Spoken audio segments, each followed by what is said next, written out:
안녕하세요. 저는 주식회사 탈로스의 대표이사 김택균입니다. 탈로스는 인공지능 알고리즘을 이용해서 디지털 의료 혁신을 이루는 회사입니다. 네, 안리스크는 애뉴리즘이라는 즉 뇌동맥류라는 말하고 리스크, 위험이라는 말을 겹친 말인데요.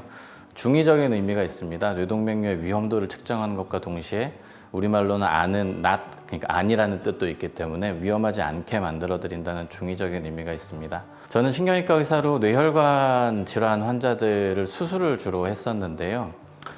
수술을 통해서 물론 건강하게 회복되는 환자분들도 많았지만 많은 환자분들은 응급실에 도착하시자마자 거의 운명이 결정된 상태로 오셔서 저희가 최선의 치료를 해드림에도 불구하고 돌아가시거나 중증 장애 상태로 빠지는 경우가 굉장히 많았습니다. 이런 환자들을 어떻게 하면 조기에 좀 진단을 해내고 큰일이 벌어지기 전에 치료를 좀 더 효율적으로 할 수 있을까에 대한 고민이 많았고, 그런 고민들에 대한 답으로 빅데이터를 응용한 인공지능 알고리즘을 만들게 되었고요. 그래서 뇌동맥류라는 가장 위험한 뇌혈관 질환 중에 하나인 질병을 조기에 예측하고 환자들한테 적절한 검진 기회를 제공해 드리는 것을 목표로 하고 있습니다.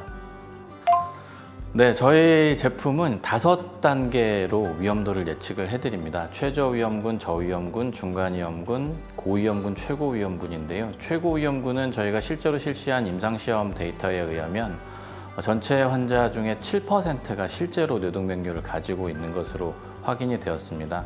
저희는 AUROC라는 점수로 대략 0.77 정도의 점수를 달성하고 있는데요. 이거는 저희가 의료기기로 사용하기에는 0.75 정도를 넘어야 의료기기로 사용할 수 있다는 기준도 있는 만큼 저희가 임상적으로 활용 가능한 정도의 스코어는 달성한 것으로 보고 있습니다. 지금까지 뇌동맥류와 관련된 용어 중에 가장 저한테 불편했던 용어가 뭐냐면, 미파열성 뇌동맥류는 항상 우연히 발견된 미파열성 뇌동맥류였거든요. 내가 그거를 검사할 의도가 없었는데 우연히 나는 돈이 좀 있었고 우연히 나는 좀 시간이 있었기 때문에 MRI를 찍어서 우연히 발견된 느낌이었고요.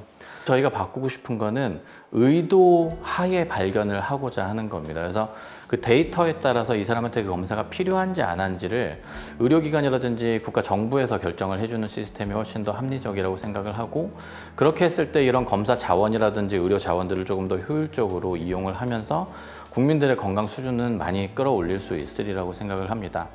실제로 뇌동맥류를 발견하지 못한 상태에서 파열이 되면 사망하거나 중증 장애 상태에 빠지게 되는데, 이렇게 되는 연령대들의 대부분이 굉장히 프로덕티브한 연령대이기 때문에 한 가장이라든지 한 가족이 이런 뇌동맥류로 쓰러지게 되면, 뇌출혈로 쓰러지게 되면 온 가족이 매몰되는 효과들이 생깁니다. 그래서 이런 것들을 예방할 수 있다면 한 개인의 건강 문제에서 벗어나서 사회적인 효과들까지도 달성해 나갈 수 있으리라고 생각하고 있습니다. 제일 중요한 점은 뇌동맥류는 전조 질환이 있다는 얘기입니다. 뇌동맥류는 일단 뇌혈관에 생기는 풍선 같은 꽈리를 의미를 하는데, 이게 터지기 전에는 아무 증상이 없기 때문에 환자한테 아무런 영향을 미치지 않습니다. 그런데 이 동맥류가 터지는 순간 모든 디제스터가 시작이 되고 환자분이 사망하거나 장애 상태에 빠지게 되는데,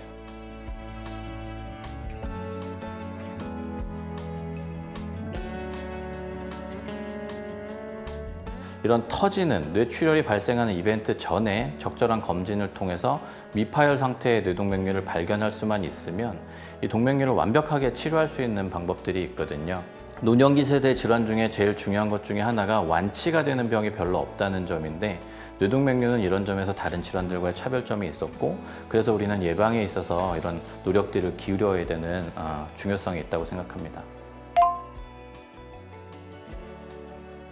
국민건강검진을 받으면 그 뒤에 한 장 정도의 보고서가 나가는데요. 저희의 최종적인 목표도 건강검진을 받는 국민들 모두가 저희 안리스크 리포트를 추가적으로 받아볼 수 있게 제도적인 이런 기반들을 마련해 나가도록 하겠습니다.